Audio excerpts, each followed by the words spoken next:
Tuning in to the online broadcast network, AFTERBUZZ TV. Over 20 million weekly downloads in over 150 countries, and your number one source for after-show entertainment.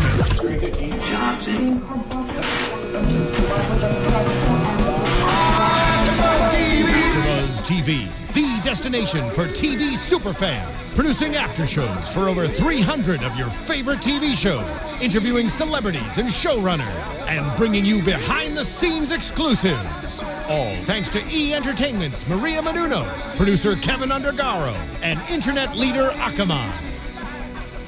Now, let the buzz begin! Hello, AfterBuzzers. My name is Kylie Hodges, and you are listening to a very special presentation of AfterBuzz TV Spotlight On. Today, I'd like to shine a very bright light on a comedian and writer of the new hit series Blackish on ABC. I'd like to welcome Ian Edwards. Hey, how's it going, Kylie? Good. My pleasure to be here. Oh, thank you so much for coming in here. First, I'd like to start off by saying you have fantastic glasses. Oh, thanks. I'm just trying to see. Well, you're seeing and they look good, so good work. Thanks. I appreciate that. So, I'm really excited to have you in here today for multiple reasons. But first off, Blackish is a brand new show on TV, and it's really making waves. Right. It seems like it's doing pretty well. Right. And congratulations on the success of that.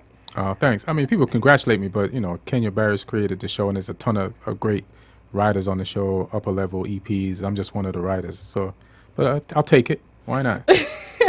Well, tell me the story about how you got into the writer's room on this show. On this show, I guess Kenya pays attention, and he's been around town, and he hangs out with even comics we were just talking about, like Gerard, and he's just in contact with everybody, and he's come to my shows before, and I've known him since I came to town, like, years ago, and he got a show, and he called me up, and he asked me if I wanted to get down, and I was like, all right, bet. Like, I had one conflict, I was working with two broke girls, and I had to decide, make a choice. Like, Two Broke Girls is going to be on the air, and it's doing well. And this is a unknown thing, but I just believed in it. I saw the pilot, and I thought it'd be a comfortable fit for me and a good fit. So I just said, can you curse on the show? Go for it. I just said, fuck it. Let's go Blackish and see what's up. Let's ride.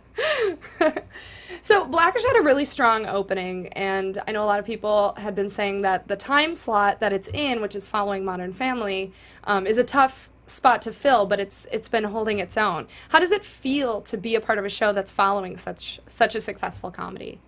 I mean, everything's working out fine, so it feels fine. If it wasn't, and there was some type of a struggle, and the numbers fell off, then you'd get a more stressful answer. But right now, everything's going fine. So our numbers are good. We retain up to like 70 to 80% of their audience, which is what the network desires. So we're good. That's a good chunk of people. Yeah, it's a decent amount. So tell me about a typical day in the writer's room for Blackish.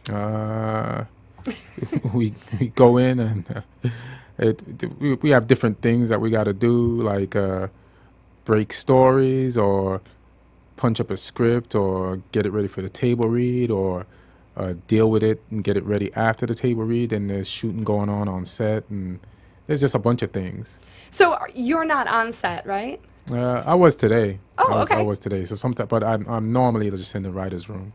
Yeah. And when you're in the writer's room, I mean, I've never been in a real writer's room. I just envision 30 Rock with Judah Friedlander and like a lot of donuts and like just a bunch of dudes like making poop jokes and stuff. But is it sort of like this collaboration? Or I know you were telling somebody before we started shooting that it's kind of like a work in progress where everybody has their portion to provide to the table. Tell me a little bit about that. It's a collaboration, and we'll all break the story, and then somebody will go off and write it, and then they'll bring it back. We'll all read it, and then we'll all kind of rewrite it in the room, because it's a brand new show, and I think the idea is we all have to discover the voice of the show and all these characters at the same time. So it's good for all of us to like rewrite each episode right now together and learn things about these people that we're presenting to America every week.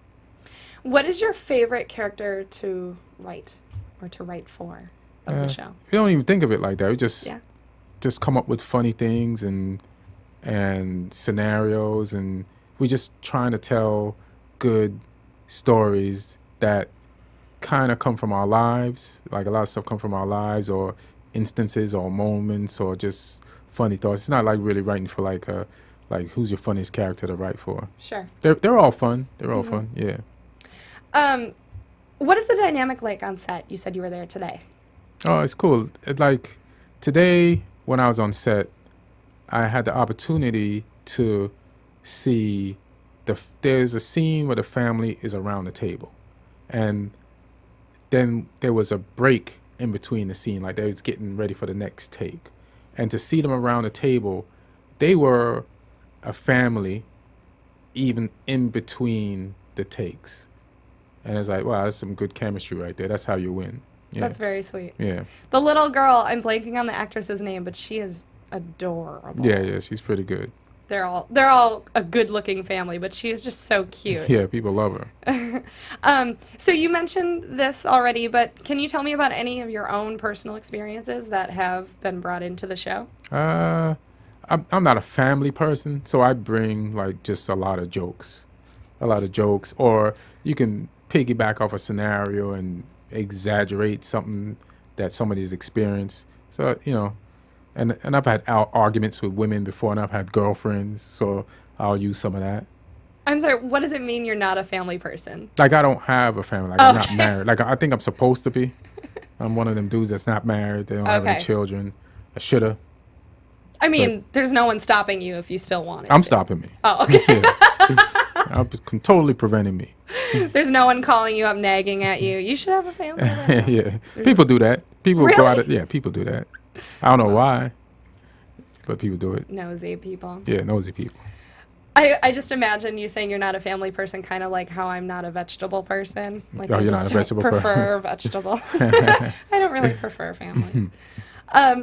So about Blackish, what can viewers expect to see from the rest of the season? And what were you telling me before we started rolling about the show? What was I? Oh, you gotta remind me. Sorry, that wasn't a good lead-in. No, you mentioned that you just got some news about more episodes. Oh, it happened last week, Thursday. We got picked up for the full season. Like, initially, we was given 13 episodes, and then they call it the back 9. When they're going to give you a full season, they check out the first few weeks of ratings, and they're like, this show's good enough to stay on for the full year, so we're going to commit to producing a full season, 22 episodes. The show is really interesting to me because it has so much more heart than I anticipated. And it brings up things that I never thought I would be interested in. Oh, yeah? But in the pilot, Anthony Anderson, he's really upset about being labeled as urban. Right. And that's a real thing. That's a real thing that, I mean, when you lump a minority under one word, I mean, that's something that would resonate with people. But is that ever something you've encountered where you hear, like, someone refers to you as, like, an urban comic or, like... Yeah, I mean, the word urban has been around Hollywood for, like, at least 10 years. And I remember 10 years ago when I had an agent at the time, and he started using it. And I was like, he means black. Your agent referred to you as an urban comic? Not me specifically, but black stuff. Okay. And I was like, so this is a new thing. They're doing this. They're rephrasing it and recoining it. And I noticed that back then, and it's stuck around. How does that make you feel? How does it make me feel? Yeah. It's just something I noticed. Doesn't make me feel anyway. It's like they're not using the N-word. Well, yeah. So, that's a not better to my alternative. face. So, I know a lot of girls who are comedians that hate being introduced as like a lovely female comic. They always will say like beautiful female comic, and it's sort of like to them they say, why do they have to say female comic? I'm a comic. Has that ever been a thing for you where they're like, no, nobody's ever called me a female comic. Nobody's introduced me ever. Well, that's not that good. I can remember. That's good. I'd be worried if okay, so I wanted to do a little backtracking and talk about you as a person. Are you sure you want to do that? Yeah, I'm real curious. This might not be good. We might want to stick with Blackish. This is like Pandora's box right now. Maybe not so much. Well, you can always stop me. All right. I found an old bio of yours where you were, I don't know if you wrote it or someone else wrote it. Well, I'll let you know. It was obviously old because your hairstyle was a little different. Oh, I had dreads? Yeah. Yeah. And it described you as British-born, Jamaican-raised, American-based, dreadlocked comedian, and one of the rising stars of the New York comedy circuit. So obviously you've lived in a lot of places, Right. but I don't know the backstory on that, so fill me in. I was born in England. Okay. My parents are Jamaican. Okay. And when I was 9 years old, they decided that we are moving back to Jamaica. And they picked us up and they moved us back to Jamaica. And we lived there till I was like 17 years old. Wow. And then we moved to New York.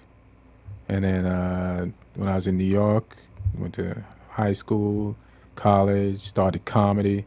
And then after a few years, I moved out to LA and started writing and doing stand-up.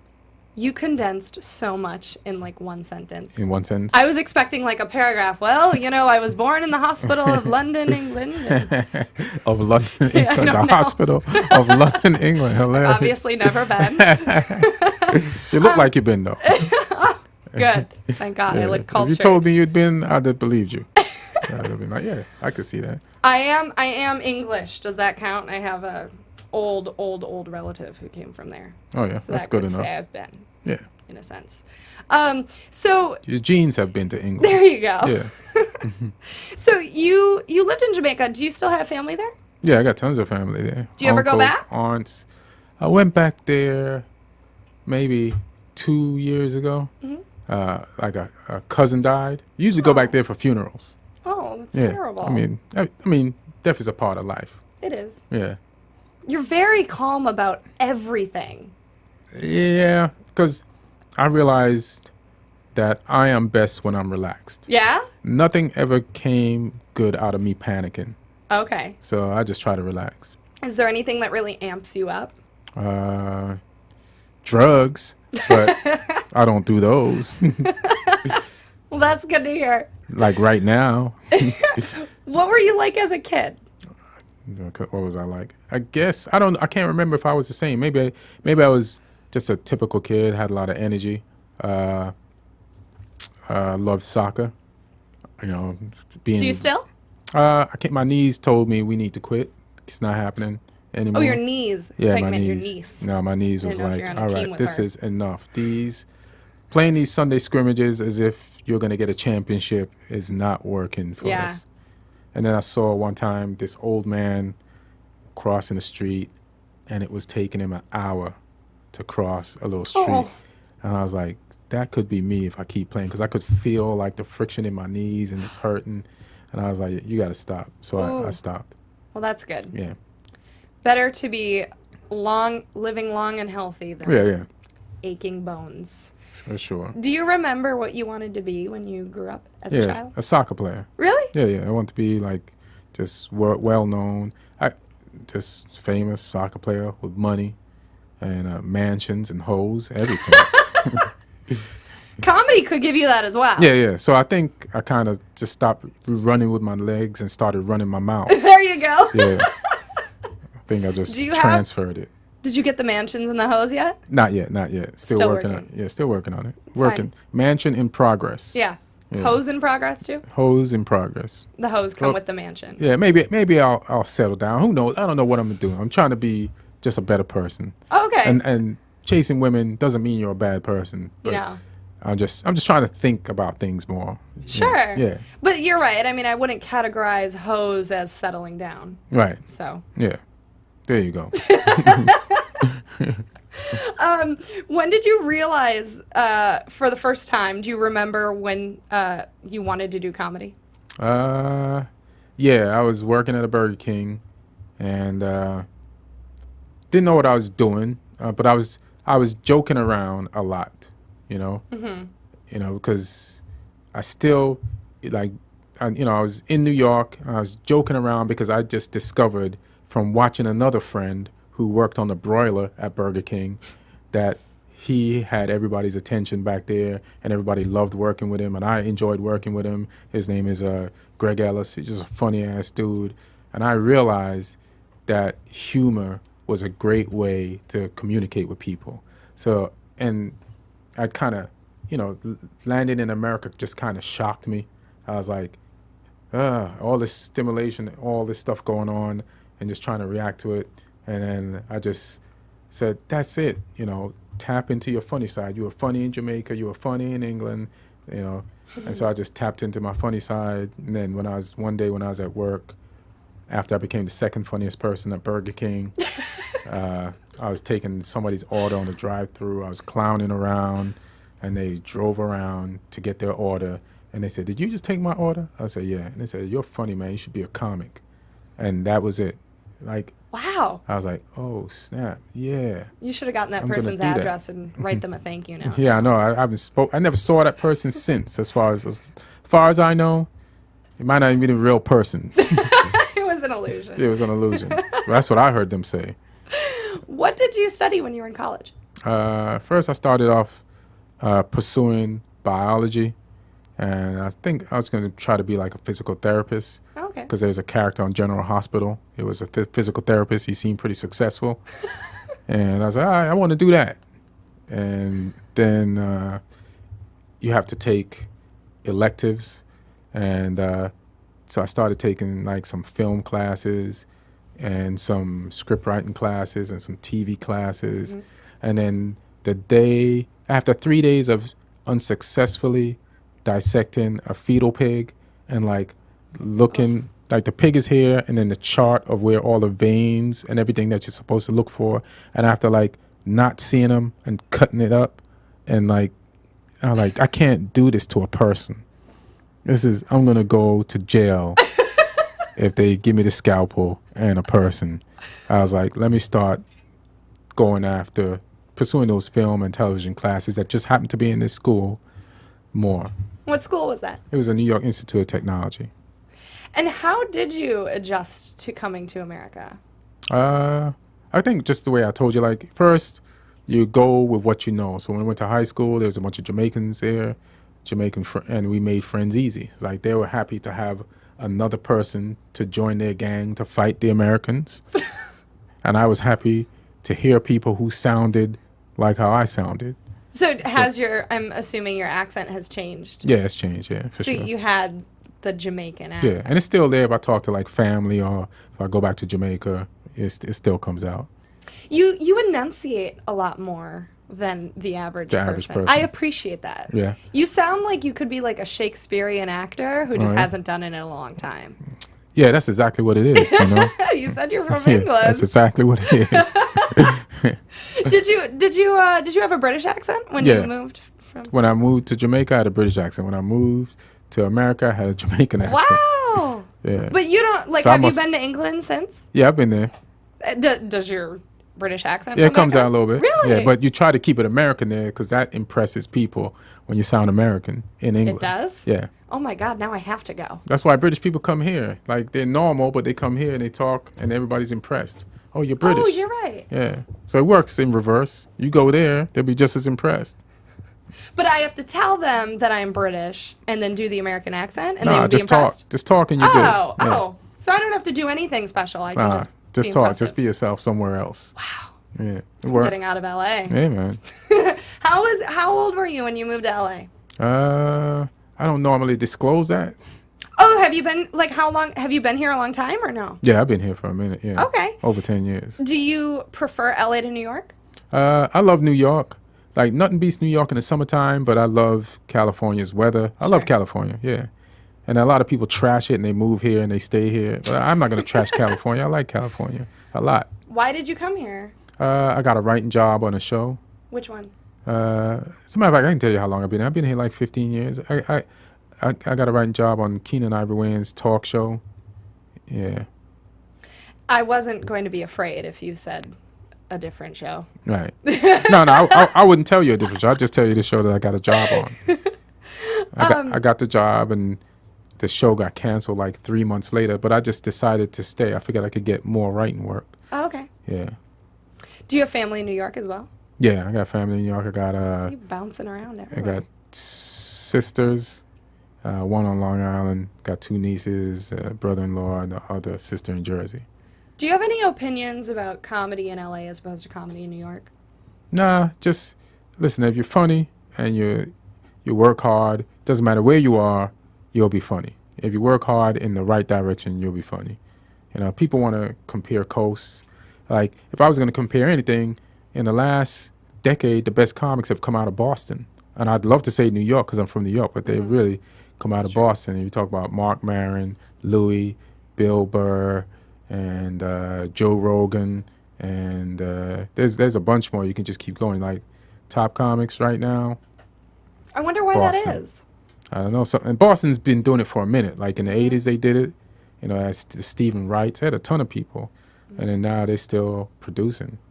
Greg Fitzsimmons. There's just a ton of funny people from Boston. Some I can't even, you know, I think about it all the time, but I just can't, all their names aren't coming to mind. Yeah.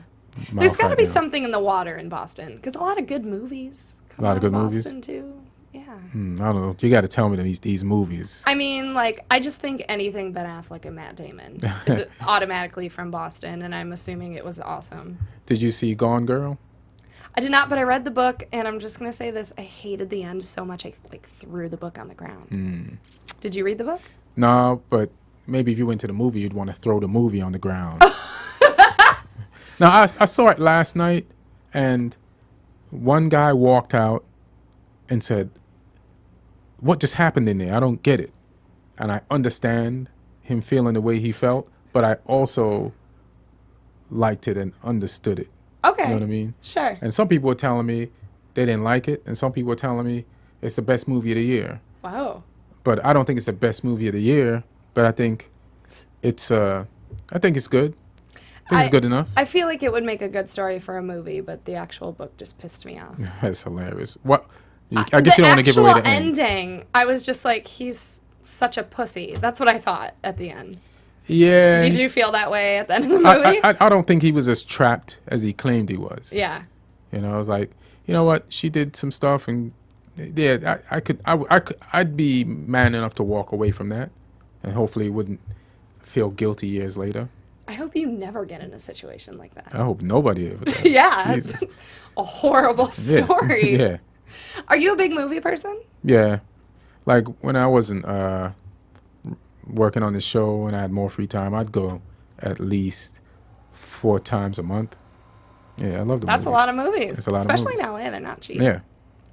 I just remembered another movie that takes place in Boston, The Equalizer, which is new. Oh, I gotta see that. I don't know if you've seen it, but my friend, I don't know if you know Johnny Skortis. Yeah, Johnny Skortis. He's in it, and you also want to tickle him or hug him when you see him in it. It's bizarre seeing someone you know next to Denzel Washington. Hilarious. For me, anyway. Very good, though. So I wanted to ask you, you mentioned you worked at Burger King. Uh-huh. Are there any other odd jobs that you've had? I mean, breaking into stand-up is not easy, and especially financially. So what have you had to do to scrape by until you've gotten to where you are today? What have I done to scrape by do what I'm doing now before I end up scraping by again? Or just have you ever had any unique odd jobs? Yeah, like I was a security guard, which is not a good idea if you hire me to be a security guard. Why? So I feel bad for the companies that were paying the company that made me a security guard and made me work for them. Why is that? What? I'm not going to defend something that's not mine. And while you're only paying me $5 an hour, whatever it was back then, it's like, good luck.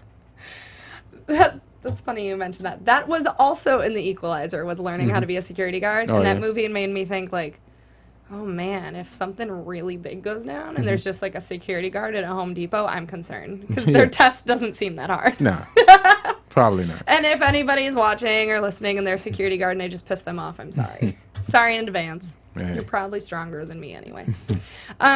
So you were a security guard. Was that in New York or LA? That was in New York. And then there was this one job where I guess it was Yonkers. Like Yonkers is a part of New York and it's outside of New York City.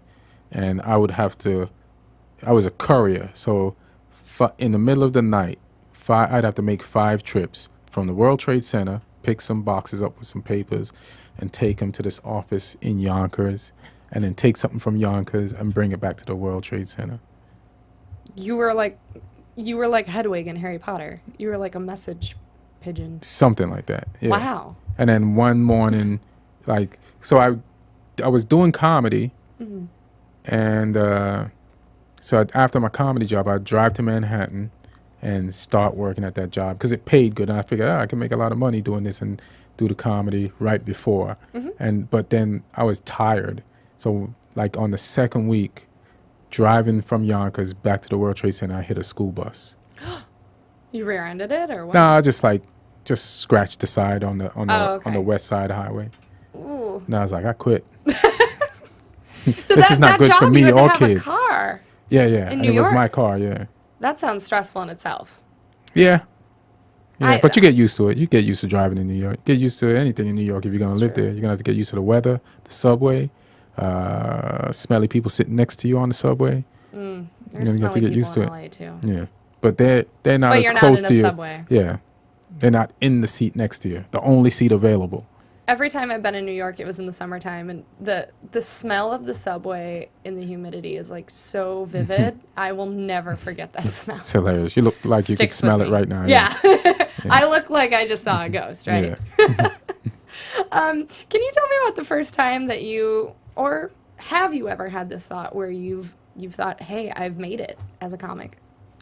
Nah, never had that thought. No? No. The grass is always greener? I don't even think the grass is always green. There's a mark. You know when you made it, and I haven't hit that mark yet. You know, and I was also talking to a friend the other day, and I'd almost be afraid to hit that mark because I get lazy sometimes now. If I hit that mark, I'd really be lazy. So it's always good to kind of have something to chase. Yeah. Yeah. I don't think I'm being hard on myself, but I don't think I've hit that mark yet, no. No, I definitely don't think you're the only person who feels that way either, Yeah. especially in this industry. You have to keep yourself motivated. Yeah. Who are some of the first comics that you like really got along really well with when you came out here? Like, do you have any like solid comedian friendships that you've made, that you've like collaborated together along the way, or?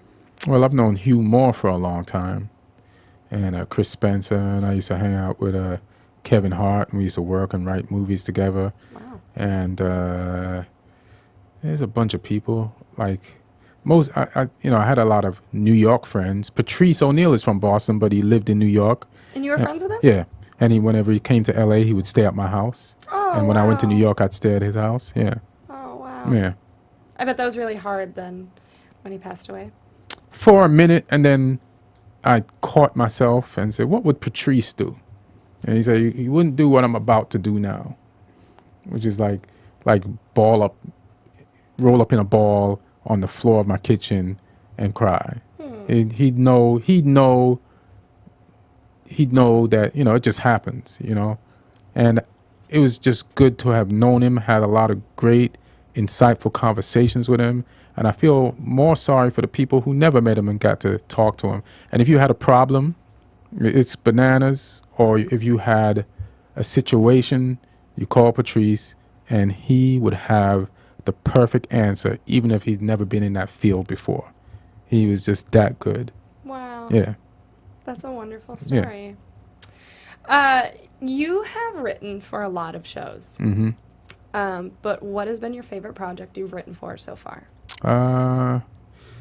I'll just list the good ones. Sure. The ones that I had fun at. One was the Lyricist Lounge. Okay. That was a lot of fun. Can you elaborate about the Lyricist Lounge a little bit? Lyricist Lounge was a show on MTV, and it was part sketch, part rap, hip-hop sketches. Oh, fun. Yeah, and there's a bunch of guys from New York. They were really talented, really funny.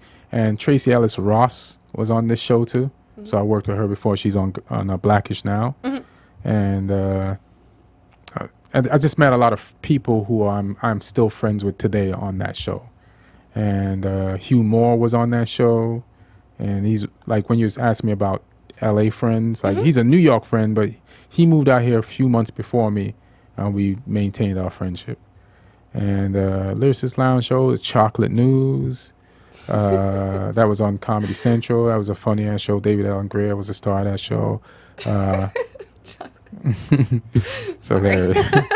Blackish. I liked working on it I liked working on the show, but it was kind of difficult because they make us come in on the weekends and call us out the blue to work on it.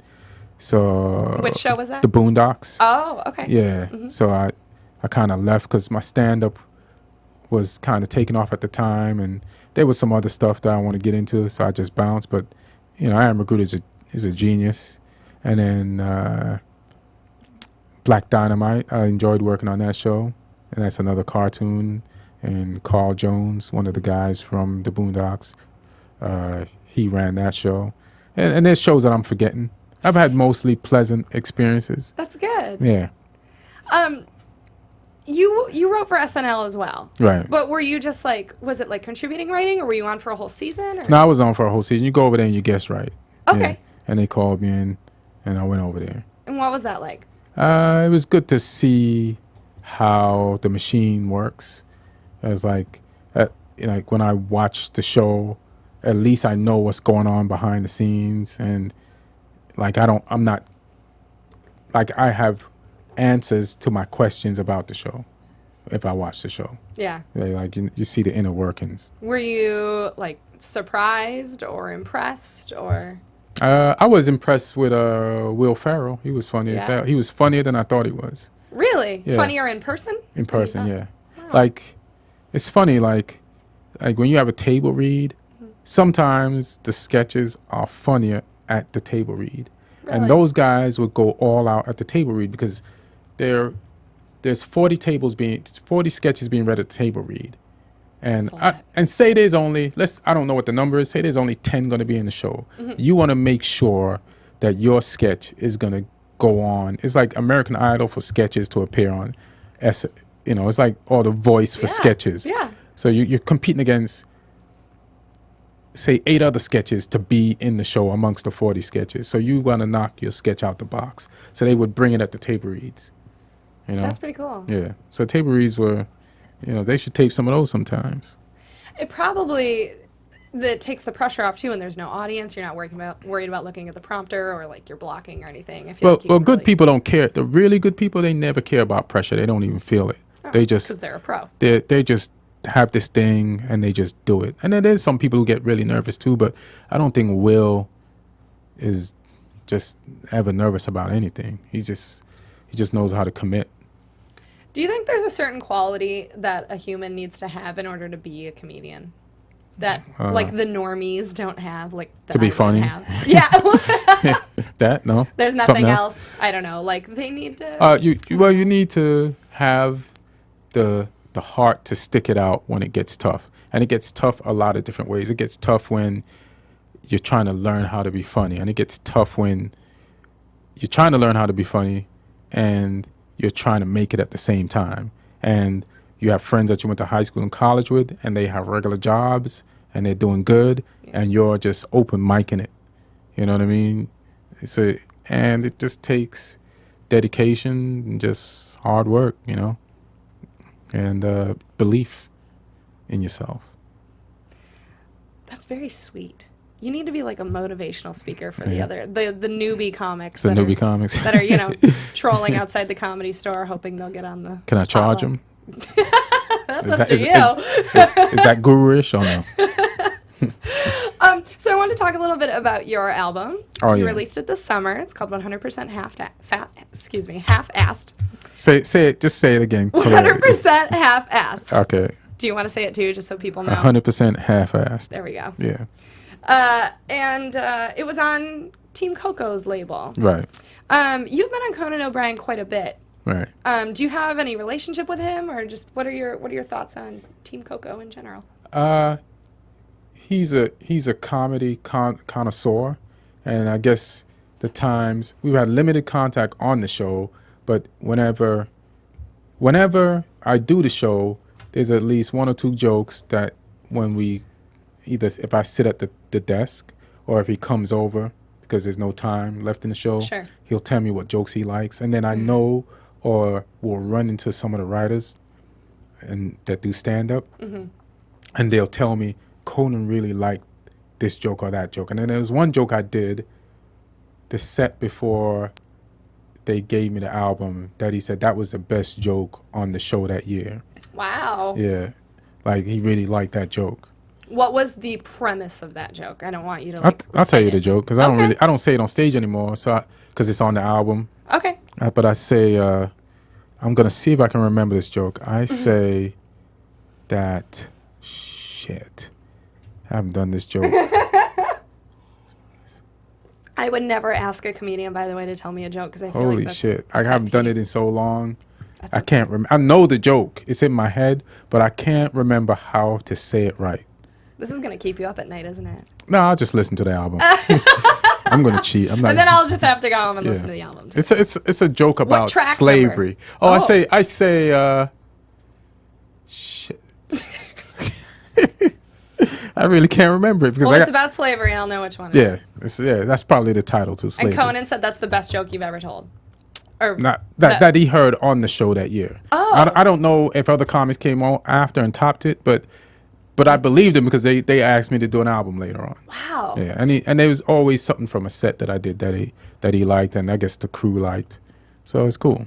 How does it feel to say that you have your own comedy album? Well, I guess I'm gonna be hard on myself and say I should have had several comedy albums. So how does it feel? One is better than Like, none, Ian. How does it feel? 100% half-assed. That's how it feels. So you're like a jack of all trades. You've done a lot of stuff in the industry, but if you had to pick between writing and stand-up Right. or acting, I guess, which one would it be?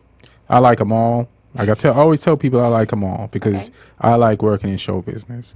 But if I know the benefits of being on camera could last longer, because then you could always go on tour and people will come to clubs to see you because they seen you in something that they like, and they'll be able to identify your name and your face and say, oh, I'm gonna go see that guy when they promote you.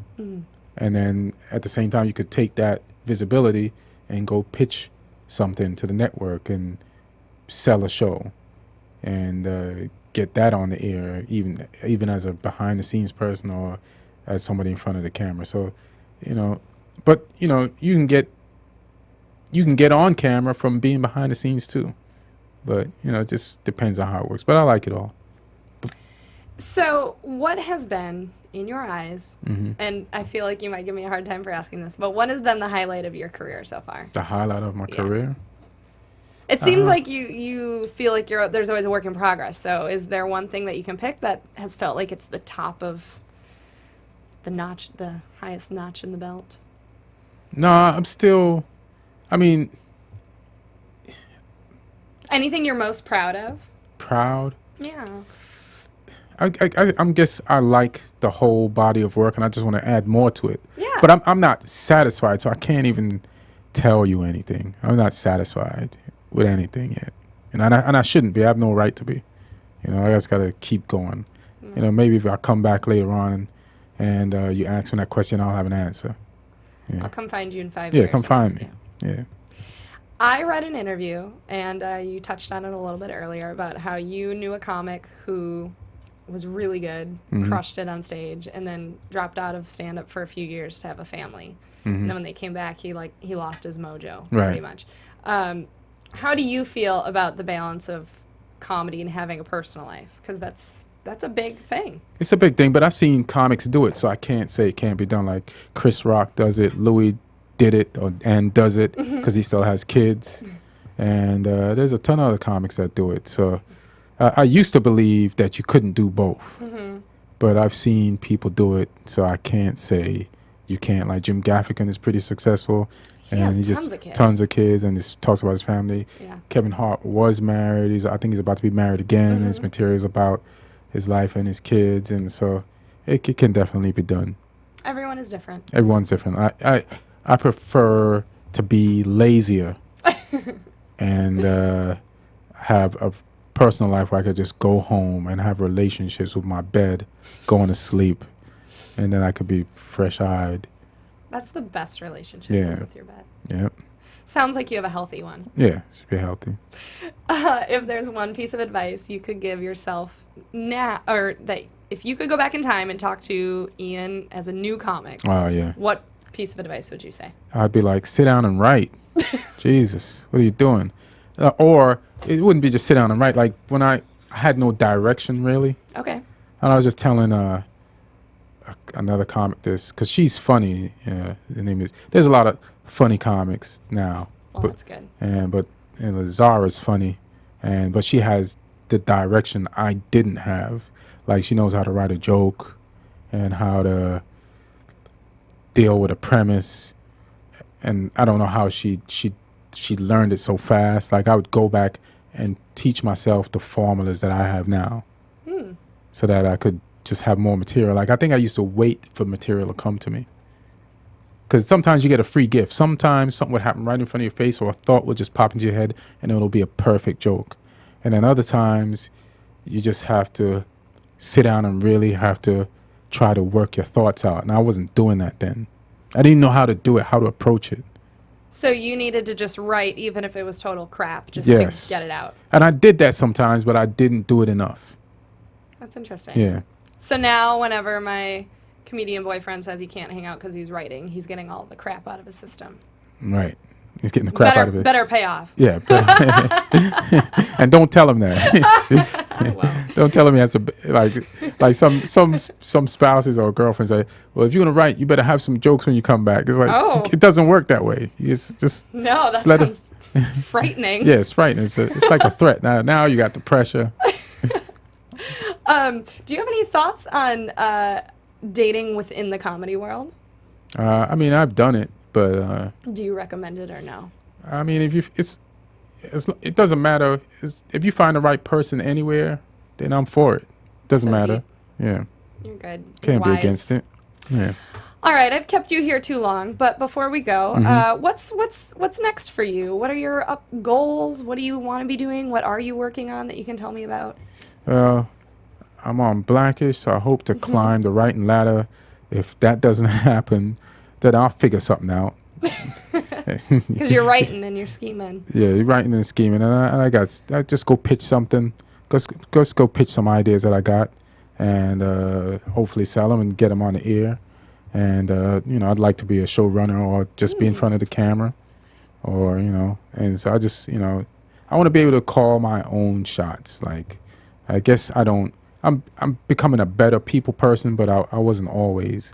But I just want to be independent so that I can get stuff made and I can get stuff done, and people will want to do it, and I don't have to deal with like a lot of the bureaucracy that other people have to deal with.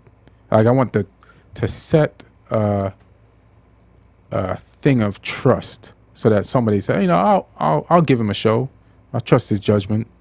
This guy knows how to make something. And you don't think someone thinks that about you right now?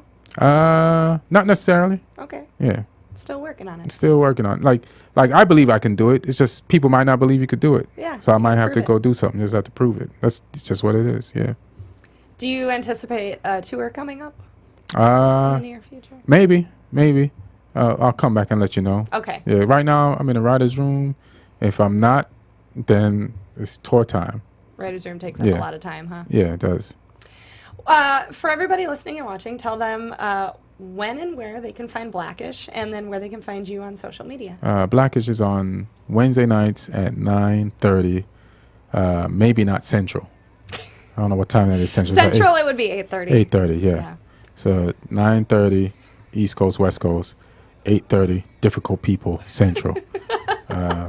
My Twitter is at Ian Edwards Comic, and that's it. And I'll just post stuff there, whether there's jokes or if I got tour dates or if I release a new episode of my podcast. All that stuff goes there. Perfect. Yeah. Well, thank you so much for coming to talk with me today. It was a real pleasure. Oh, my pleasure. Thanks for having me. Thank you. And you guys can find me on Twitter and Instagram at the Kylie Hodges.